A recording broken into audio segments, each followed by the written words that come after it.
the 10th unit, research, methodology and English language teaching.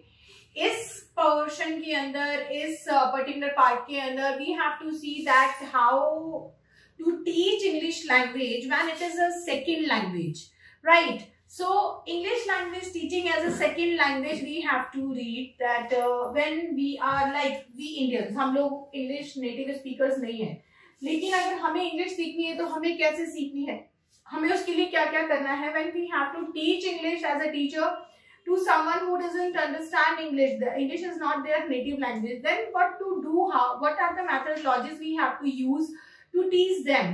तो ELT जब हम लोग अपना टॉपिक लेते हैं, जब हम ELT को पढ़ते हैं अपने रिसर्च से रिलेटेड, अपने अगर हम ELT को देखते हैं अपने नेट पर्सपेक्टिव से, जिसमें सिलेबस दे रखा है, तो इसमें कौन कौन से ऐसे टॉपिक हैं जो हमें करने हैं.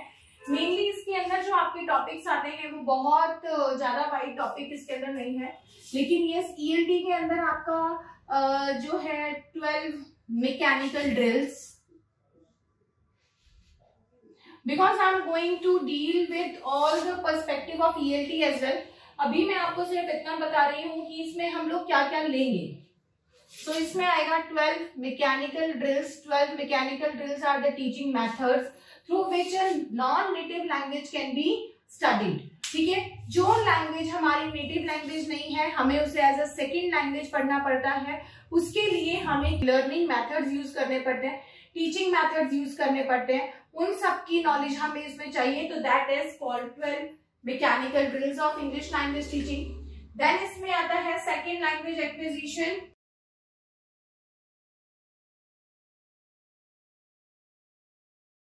सेकेंड इसमें आएगा second language acquisition, how to acquire, how to accept a second language as a native language and how to get proficiency in a second language. Okay, then इसके बाद आती हैं आपकी अम्ब्रेला टर्म्स.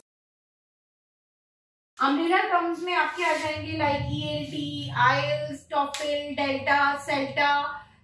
सिमिलरली ऐसे काफी सारी आपकी टर्म्स आती हैं जिनके की एब्रीविएशंस और उन चीजों के बारे में आपसे पूछा जाएगा कि क्या इसके अंदर होता है, किस किस तरीके से चीजें आती है, लाइक कौन कौन से आपके एब्रीविएशंस है जो कि लैंग्वेज से रिलेटेड हैं, और स्टैंडर्ड वर्ल्ड प्लेटफॉर्म के ऊपर आपको कौन कौन से कोर्सेज प्रोवाइड किए जाते हैं in teaching you English as a second language. Then इसके बाद आएगा यहाँ पे code switching and code mixing. Code switching and code mixing आता है कि दूसरी लैंग्वेजेस के साथ जब नई लैंग्वेज को हम सीखते हैं तो किस तरीके के उनके कोड्स को स्विच करते हैं या किस तरीके से उनके कोड्स को मिक्स करके हम लोग उस लैंग्वेज को सीखते हैं. That is also English language teaching. Basically इसमें हमें ये 4 ही पॉइंट्स करने हैं, ठीक है, क्योंकि ये हाफ यूनिट ही है हमारे पास. आधी रिसर्च मैथोडोलॉजी की चली जाती है. रिसर्च मैथोडोलॉजी भी मैं एक दिन आपको बताऊंगी कि रिसर्च मैथोडोलॉजी क्या होता है. एंड अभी इंग्लिश लैंग्वेज टीचिंग के अंदर केवल ये 4 मेजर पॉइंट्स है जो कि हमें ध्यान से पढ़ने हैं और इसी पे से आपके क्वेश्चंस आते हैं.